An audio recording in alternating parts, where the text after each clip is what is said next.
Welcome students. आज के lecture में हम लोग एक कम्युनिकेशन प्रोसेस में जो बैरियर्स होते हैं, जो एक इफ़ेक्टिव कम्युनिकेशन में बाधाएं उत्पन्न करता है, उन बैरियर्स के बारे में हम लोग डिस्कस करने वाले हैं।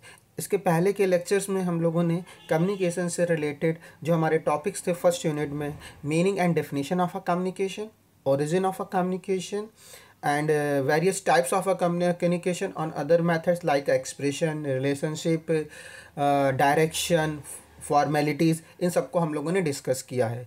और लास्ट लेक्चर में हम लोगों ने डिस्कस किया था इफ़ेक्टिव कम्युनिकेशन, एक प्रभावशाली संचार कैसे हो सकता है उस चीज़ को। और उस इफ़ेक्टिव कम्युनिकेशन में कुछ प्रॉब्लम्स आ सकती हैं, जैसे कुछ बाधाएं आ सकती हैं, कुछ ऑब्स्टेकल आ सकती हैं। उन ऑब्स्टेकल को ही हम लोग क्या कहते हैं? बैरियर कहते हैं। आज के लेक्चर में उन्हीं बैरियर्स के बारे में, उस कम्युनिकेशन प्रोसेस में जो बैरियर्स क्रिएट हो जाते हैं अलग अलग, उन बैरियर्स के बारे में डिटेल हम लोग पढ़ने वाले हैं। क्या कर रहे हैं ये बैरियर्स करते हैं कि जो इफेक्टिवनेस ऑफ अ कम्युनिकेशन होती है, जो हम लोग का अल्टीमेट ऑब्जेक्ट होता है कम्युनिकेशन का, to create a common understanding. It means जो सेंडर अपनी बात को रखना चाहता है, कन्वे करना चाहता है, एक्सचेंज करना चाहता है, शेयर करना चाहता है इन्फॉर्मेशन को, किसके साथ? रिसीवर के साथ करना चाहता है। अगर उसके इफेक्टनेस में कमी आ जाती है, रिड्यूस हो जाता है ड्यू टू एनी रीज़न, और जो रीज़न बनेगा उस रीज़न को हम लोग क्या कहेंगे? Barriers of communication. तो आज के लेक्चर में हम लोग अलग अलग टाइप्स ऑफ बैरियर देखेंगे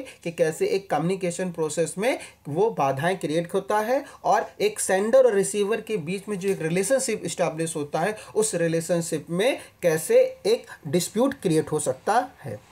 तो पहले आज हम समझेंगे कि बैरियर्स, मीनिंग क्या होती है बैरियर्स ऑफ कम्युनिकेशन की। अगर हम मीनिंग की बात करते हैं कम्युनिकेशन के, तो communication of barrier are the difficulties. क्या है? कुछ डिफ़िकल्टीज़ होती हैं, और ये डिफ़िकल्टी क्या करेंगी, कुछ कठिनाइयाँ क्या करेंगी, जो जिसमें इन्वॉल्व होती हैं in the process of a communication. मतलब बैरियर्स वो डिफ़िकल्टीज़ होती हैं, वो कठिनाइयाँ होती हैं जो एक कम्युनिकेशन प्रोसेस में, जो एक संचार की प्रक्रिया में इन्वॉल्व होती हैं, जो क्या करती हैं? Distort the message being properly understand by the receiver. जो ये बाधा उत्पन्न कर देती हैं कि वो रिसीवर की जो अंडरस्टैंडिंग होती है उसमें वो बाधाएं क्रिएट कर देती हैं, ताकि वो रिसीवर को सही तरीके से डिकोड ना कर सके मैसेज। जहाँ रिसीवर को डिकोडिंग मैसेज करने में प्रॉब्लम आती है, कैसे? क्योंकि हम लोग कम्युनिकेशन प्रोसेस में देखें तो कम्युनिकेशन प्रोसेस कैसे चलता था? सेंडर मैसेज इनकोड करता है by the help of a channel send the message to the receiver, and receiver decode the message. बस इस डिकोडिंग में जो बीच में एक नॉइज आता था, दैट इज़ अ बैरियर, जो बैरियर क्रिएट कर दे रहा है, जो रिसीवर को अंडरस्टैंडिंग डेवलप करने में एक प्रॉब्लम क्रिएट कर रहा है, डिस्टॉर्ट कर रहा है, प्रॉब्लम क्रिएट कर रहा है। वो सभी एलिमेंट किस में आते हैं? हमारे बैरियर्स में आते हैं। ये बैरियर्स क्या करते हैं? Barriers prevent the communication from being effective. जो इफेक्टिव कम्युनिकेशन हो सकता है, जिसके लिए कम्युनिकेशन किया जा रहा है, उसमें क्या करेगा? उसे प्रिवेंट कर देता है, उसे रोक देता है। और यही होता है कि बैरियर्स क्या करते हैं? समटाइम बिकम सो स्ट्रांग, कभी कभी इतने स्ट्रांग होते हैं that they can even make the whole process just a failure. मतलब जो कम्युनिकेशन जिस पर्पस के लिए किया जा रहा है, जिस ऑब्जेक्ट के लिए किया जा रहा है, कभी कभी इतने स्ट्रांग बैरियर हो जाते हैं वो कम्युनिकेशन ही कंप्लीट नहीं हो पाता, और वो जिस ऑब्जेक्ट के लिए किया जाता है वो क्या हो जाता है? फेल हो जाता है। तो इट मीन्स क्या है? बैरियर्स क्या है? बैरियर कुछ तरीके की डिफ़िकल्टीज होती हैं जो क्या क्रिएट कर देती हैं? जो डिस्टॉर्ट कर देती हैं मैसेज को, जाकि रिसीवर उस मैसेज को ना समझ पाए, और जो ना समझने में अक्षम हो जाता है, नहीं समझ पाता, इनकेपेबल हो जाता है। और ये क्या क्रिएट कर देता है?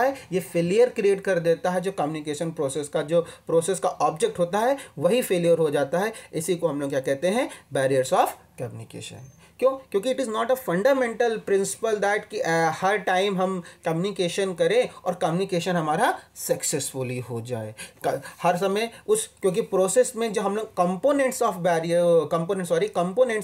कम्युनिकेशन पढ़े थे, तो वहाँ पे noise is one of the component of the process. वो नॉइज़ क्या है? नॉइज़ एक बैरियर ही है, और वो नॉइज़ कोई भी हो सकता है। अलग अलग बेसिस पे हम लोग डिस्कस करने वाले हैं, चाहे इन्वायरमेंटल बेसिस पे, चाहे वो एक्सटर्नल हो, चाहे वो इंटरनल हो। ये क्या क्रिएट कर रहे हैं, ये ऐसे क्रिएट करेंगे ताकि उस मैसेज की जो इफेक्टिवनेस है वो कम हो जाए या तो पूरी तरीके से समाप्त हो जाए। ये बैरियर्स ऐसी बाधाएं क्रिएट करते हैं ताकि सेंडर और रिसीवर के बीच में जो कम्युनिकेशन होता है वो फेलियर हो जाता है। तो ये क्या हो गया मीनिंग ऑफ बैरियर। बैरियर क्या हो गया? Barrier means all those difficulty, obstacles, problems, hurdles and breakdown which stop or interrupt the process of communication. मतलब वो सभी चीज़ें जो एक कम्युनिकेशन प्रोसेस में बाधाएं क्रिएट करेंगी, जो परेशानियां क्रिएट करेंगी, जो कठिनाइयां क्रिएट करेंगी, जो ऐसी सिचुएशन क्रिएट कर देंगी ताकि जो रिसीवर है, प्राप्त करता है मैसेज को, जो संदेश को प्राप्त कर रहा है,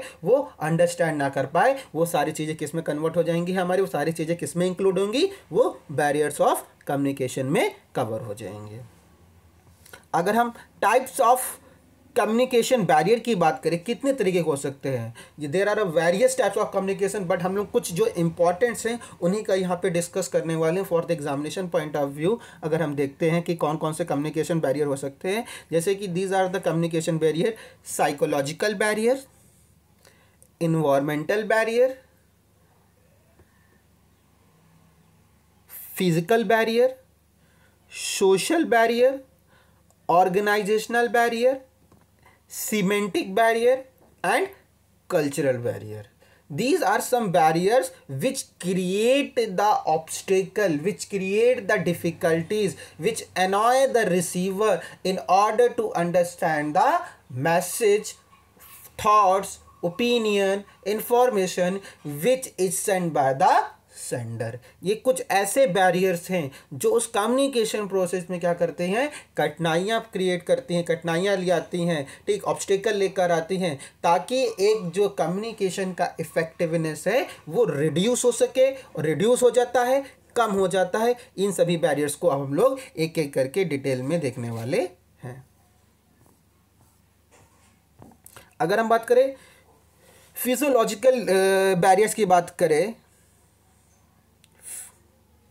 फिजियोलॉजिकल बैरियर्स क्या होते हैं? फिजियोलॉजिकल बैरियर्स है poor retention, memory problems, lack of attention, discomfort due to illness, hearing problem, poor listening skill, information overloaded.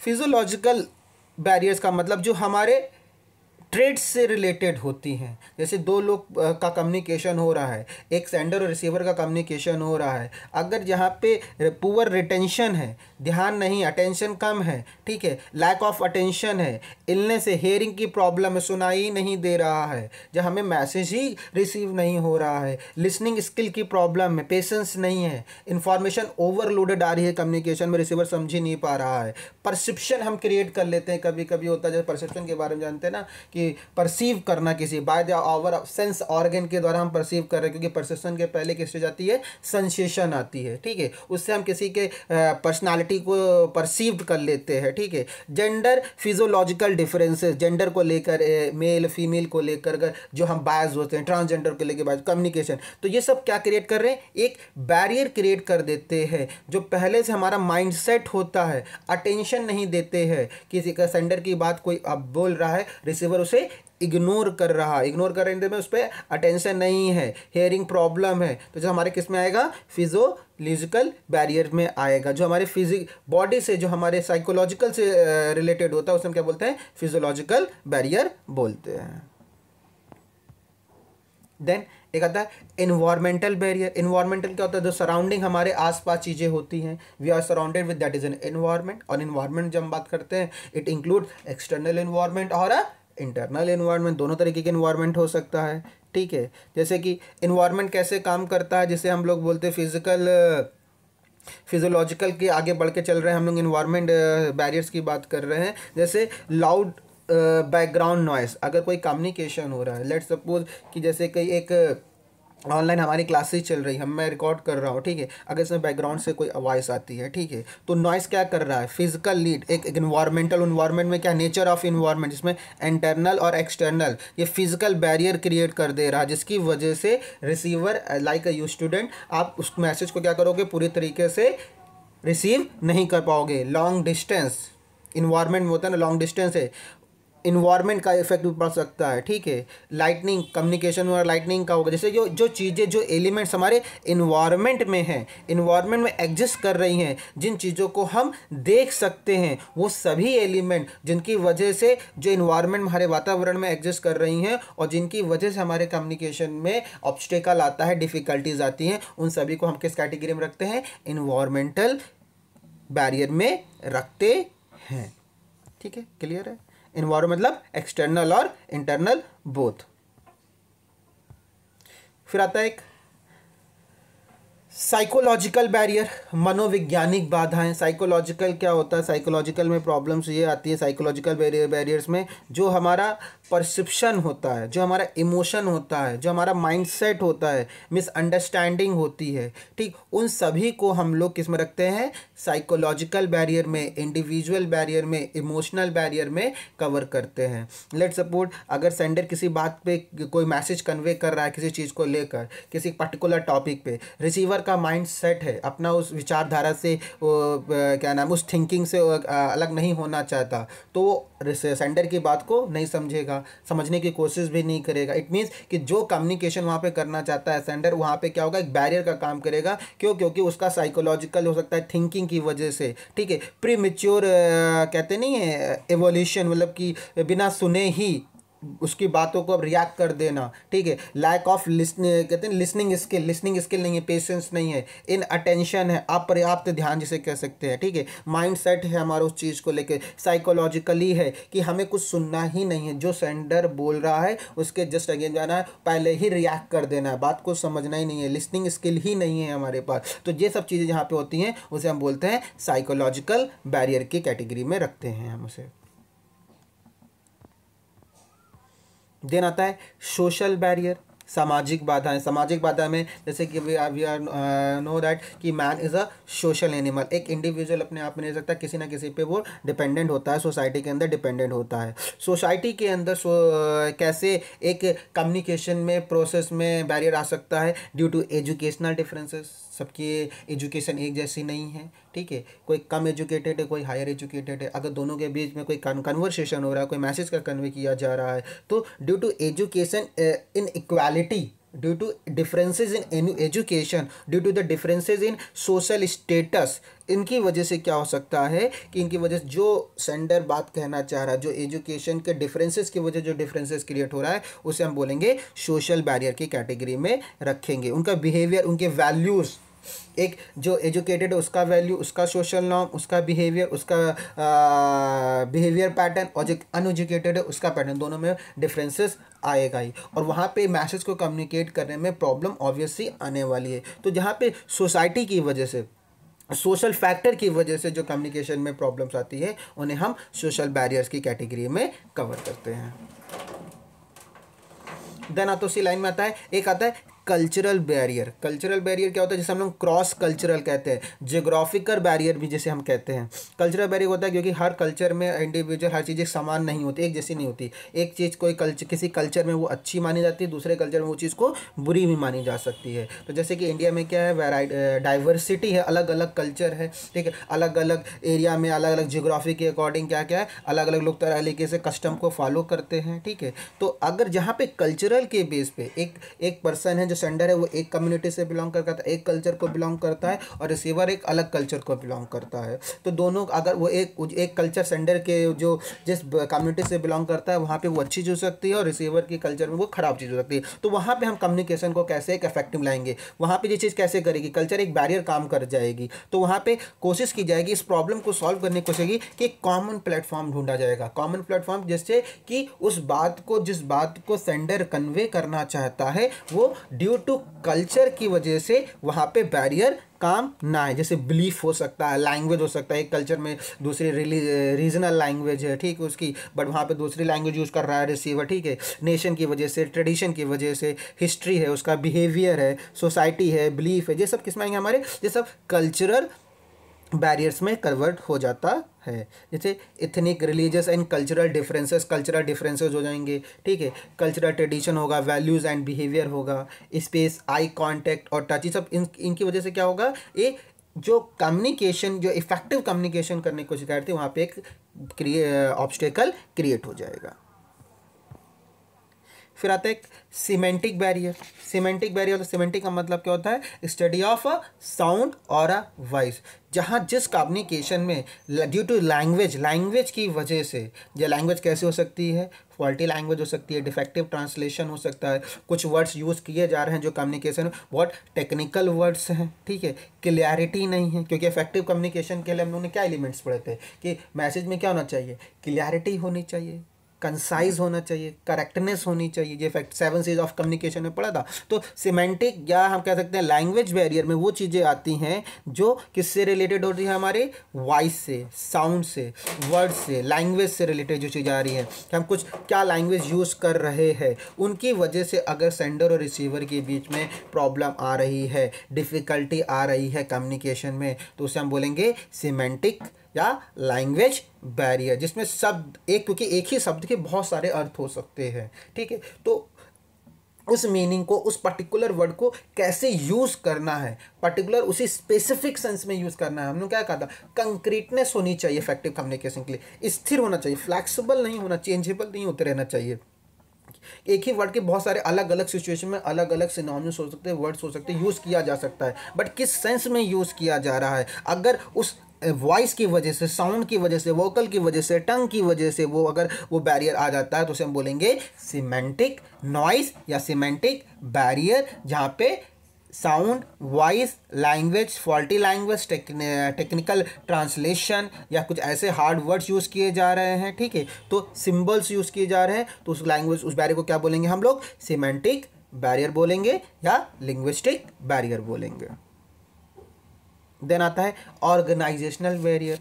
Organisation, जैसे हम लोगों ने ऑर्गेनाइजेशन में टाइप्स ऑफ कम्युनिकेशन देखा था on the basis of direction, जहाँ पे एक हायरार्की होगी, तो वहाँ पे वर्टिकल कम्युनिकेशन में अपवर्ड कम्युनिकेशन, डाउनवर्ड कम्युनिकेशन देखा हम लोगों ने, ठीक है, हॉरिजॉन्टल कम्युनिकेशन देखा, डायगोनल कम्युनिकेशन देखा। तो एक ऑर्गेनाइजेशन में संगठनात्मक बाधाएं कैसे हो सकती हैं? तो एक ऑर्गेनाइजेशन जैसे अलग अलग वो होता है, हायरार्की हो सकती है, तो उस ऑर्गेनाइजेशन में due to the poor organisation culture, वहाँ पे कल्चर ही ऐसा है कि स्ट्रिक्ट है, रूल एंड रेगुलेशन बहुत क्या है? स्ट्रिक्ट है, कोई अपनी बात कह नहीं सकता, जो लोअर लेवल पे वो हाई लेवल तक अपनी बात पहुंचा नहीं सकता। तो क्या है, जो लोअर लेवल के हायरार्की में जो बात कर रहे हैं, डाउनवर्ड और अपवर्ड कम्युनिकेशन की बात कर रहे थे, वहाँ पे क्या होगा? वहाँ पे लैक ऑफ कम्युनिकेशन होगा। और ये क्या पुअर ऑर्गेनाइजेशन कल्चर क्या काम करेगा? एक बैरियर के रूप में काम करेगा between the employer and employ. Rule and regulation इतने रिजिड बनाए गए हैं, इनको आप उनको चेंज नहीं कर सकते हो, ठीक है। जो स्टेटस है कि एक एम्प्लॉयर वो इसके अंदर इगोइस्टिक है, ईगो है कि वो अपने एम्प्लॉय की बात ही नहीं सुनना, या एम्प्लॉय अपने एम्प्लॉयर की बात ही नहीं सुन रहा है, तो वहाँ पे क्या होगा? लैक ऑफ कम्युनिकेशन होगा। इन एडुकेट फैसिलिटी डिजायर, अपॉर्चुनिटी नहीं है ग्रोथ की और इम्प्रूवमेंट की, तो वहाँ पे क्या होगा? उस ऑर्गेनाइजेशन में क्या होगा? जहाँ पे इन सब का होगा, अपॉर्चुनिटी नहीं मिल रही है, इन एडुकेट फैसिलिटी है, कोई फैसिलिटी नहीं प्रोवाइड की जा रही है फॉर द डेवलपमेंट, तो वहाँ पे एक बैरियर की तरह काम करेगा और उस ऑर्गेनाइजेशन का भी डेवलपमेंट नहीं होगा। बहुत सारी चीज़ होती है, जैसे कि ऑर्गेनाइजेशन में size of the organisation, time pressure होता है, कॉम्प्लेक्सिटी एंड ऑर्गेनाइजेशनल स्ट्रक्चर हो गया, unclear communication of organisation, rule and regulation बना तो दे लेकिन लिखे नहीं है। और तो ना कैसे कंपनीज में जब हम देखते हैं वहाँ पे क्या होता है? Article of association, memorandum of association, कुछ वर्ड्स होते हैं यूज़ किए जाते हैं कंपनीज एक्ट में भी, ठीक है। तो वहाँ पे किस स्पेसिफिक सेंस में यूज़ किया जा रहा है, ठीक है। अगर कोई पॉलिसीज़ अनक्लियर है, कोई पॉलिसीज नहीं है, कोई विजन ही नहीं है, तो उस ऑर्गेनाइजेशन में, उस कम्युनिकेशन में एम्प्लॉयर एम्प्लॉय के बीच में क्या होगा? एक बैरियर की तरह काम करेगा और वहाँ पे वो कम्युनिकेशन जो होना था, इफेक्टिव कम्युनिकेशन हुआ था, वहाँ पे वो रिड्यूस हो जाएगा, ठीक। तो दीज आर सम बैरियर्स जो हम लोगों ने देखा: organisational barrier, semantic barrier, cultural barrier, social barrier, psychological, physiological, environmental.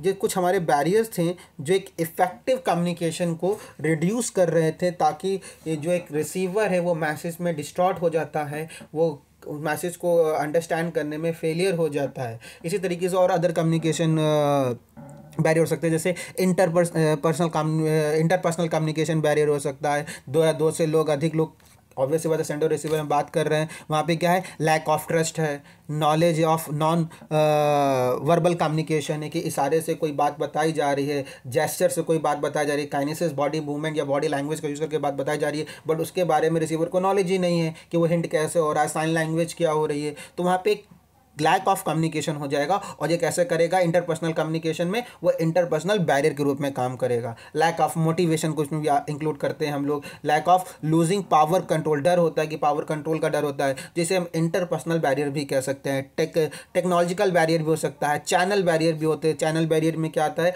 Channel barrier में कि सेंडर ने किस चैनल को यूज़ किया है, ठीक है, कि हर चैनल को हम यूज़ नहीं कर सकते। लेट सपोज अगर हमें एक मास कम्युनिकेशन करना है, एक ग्रुप ऑफ कम्युनिकेशन, बहुत सारे लोगों को अपनी बात को सेंडर को सेंड करना है, तो हम ऑब्वियस सी बात है, आज के टाइम पे सोशल मीडिया है, तो हम एक ऐसे चैनल का यूज़ करेंगे, कैसे माध्यम का यूज़ करेंगे कम्युनिकेशन का, कि वो कम समय में, कम पैसे में, ठीक है, कॉस्ट जिसमें कम आए, टाइम सेविंग हो, ऐसे चैनल को यूज़ करके कि एक बार में बहुत सारे लोगों तक, यानी कि बहुत सारे रिसीवर्स तक, बहुत सारी ऑडियंस तक वो बात पहुंच जाए, तो उस चैनल को यूज़ करते हैं। बट वही पता चला कि अगर हमें लेट सपोज अपनी एक मैसेज को वायरल करना है या कम्युनिकेट करना है, उसे हम बाय मैसेज करें, टेक्सिंग करें, वो ज़्यादा इफेक्टिव होगा कि लेट सपोज एक वीडियो लेक्चर या एक ऑडियो लेक्चर या सोशल प्लेटफॉर्म का यूज़ करके हम बहुत सारे लोगों तक अपनी बात को पहुँचाएं, वो ज़्यादा इजी होगा। तो इस चीज़ का भी इफेक्ट पड़ता है कि बैरियर्स के रूप में कि आप किस चैनल का यूज़ कर रहे हैं, किस माध्यम का यूज़ कर रहे हैं।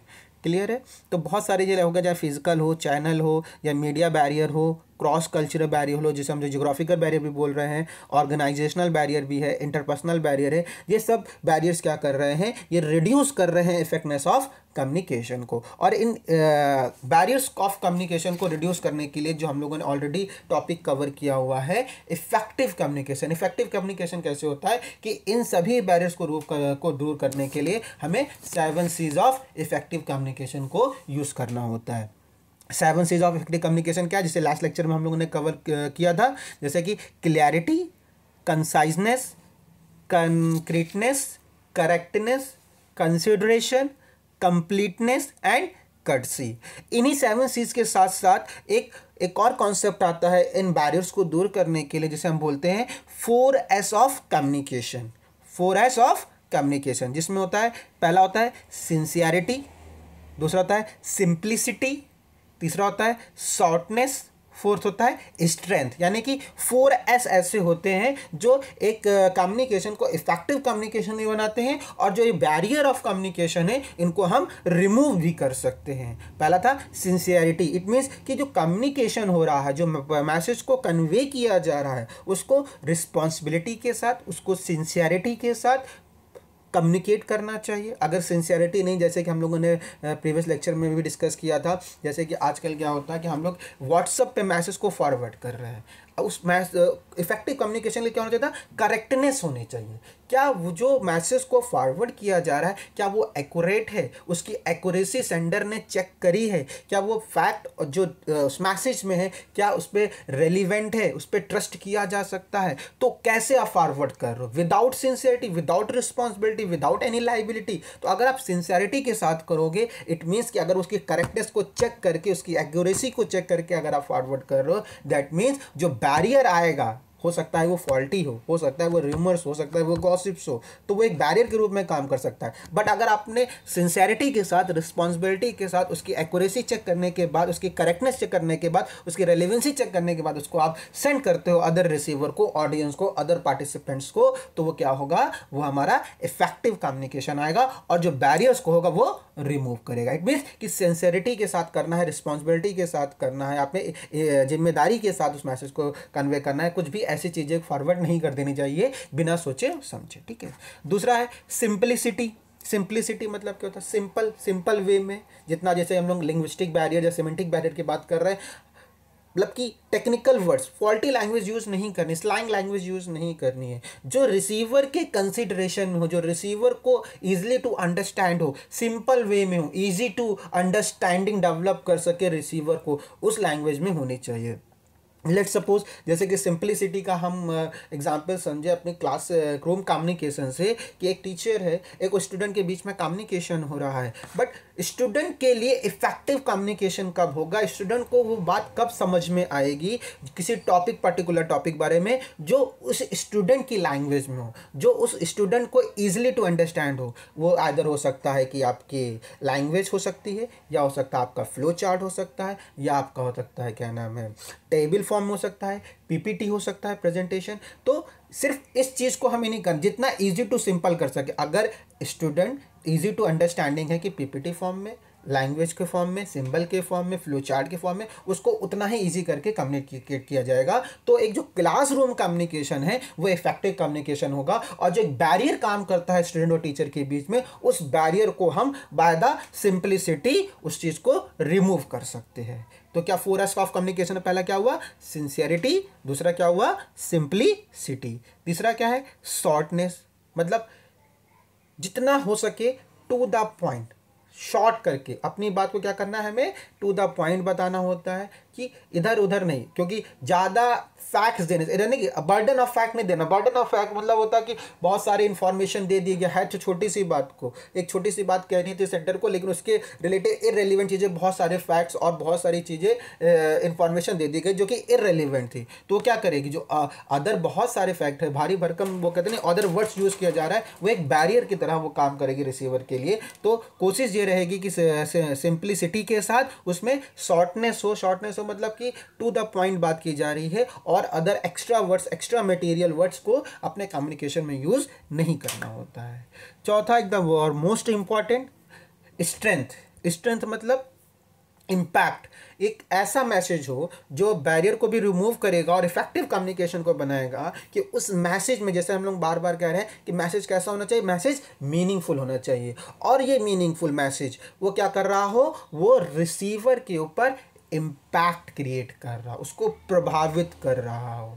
ठीक, ऑब्वियस ही बात है, अगर रिसीवर ने के ऊपर कोई इसका इफेक्ट नहीं पड़ रहा है, उसने सुन के टाल दी बात को, हो सकता है कि सुन के टाल देना वो एक बैरियर के रूप में हो सकता है, कि आप लिसनिंग स्किल ही नहीं है रिसीवर के पास, पेशेंस ही नहीं है, या पूरी बात सुनने के बगैर ही उसके पहले ही अपना रिएक्ट कर दे रहा है, तो साइकोलॉजिकल बैरियर में काम करता है। तो क्या करना है, तो सेंटर को क्या करना होगा, एक स्ट्रेंथ के साथ देना होगा मैसेज, ताकि वो रिसीवर क्या कर सके, रिसीवर उस मैसेज, रिसीवर के माइंड पे वो जो मैसेज है वो एक इम्पैक्ट, एक पॉजिटिव इम्पैक्ट क्रिएट कर सके, और एक कॉमन अंडरस्टैंडिंग डेवलप कर सके। इस तरीके से अगर हम तीनों टॉपिक को अपने पढ़ते हैं, 7 C's of effective communication, 5W, 4S जिसका हम लोगों ने कवर किया, and barriers of a communication, बहुत सारे बैरियर्स हो सकते हैं। इन सभी दोनों टॉपिक को हम लोग को एक साथ पढ़ना होता है, कि अगर हमें बैरियर्स ऑफ कम्युनिकेशन को रिमूव करना है और एक इफेक्टिव कम्युनिकेशन बनाना है, तो हमें with the help of 7 C's and 4S of communication से हम इसको कवर कर सकते हैं। तो आज के लेक्चर में हम लोगों ने समझा कि कौन से एक कम्युनिकेशन प्रोसेस में कैसी कैसी ऑब्स्टिकल, कैसी कैसी बाधाएं आ सकती हैं। वो चाहे हो सकता है सोशल के बेस पे, कल्चर के बेस पे, लैंग्वेज के बेस पे हो सकता है, ऑर्गेनाइजेशन के बेस पे हो सकता है, ठीक है, और फिजियोलॉजिकल के बेस पे भी हो सकता है। और इन सबको दूर करने के लिए हमें अलग अलग मोड होते हैं, चाहे वो 4S हो या हमारा 7 C's ऑफ इफेक्टिव कम्युनिकेशन हो। तो आज के लेक्चर में इतना ही। नेक्स्ट लेक्चर में हम लोग कम्युनिकेशन का फर्दर टॉपिक को कवर करेंगे। Thank you.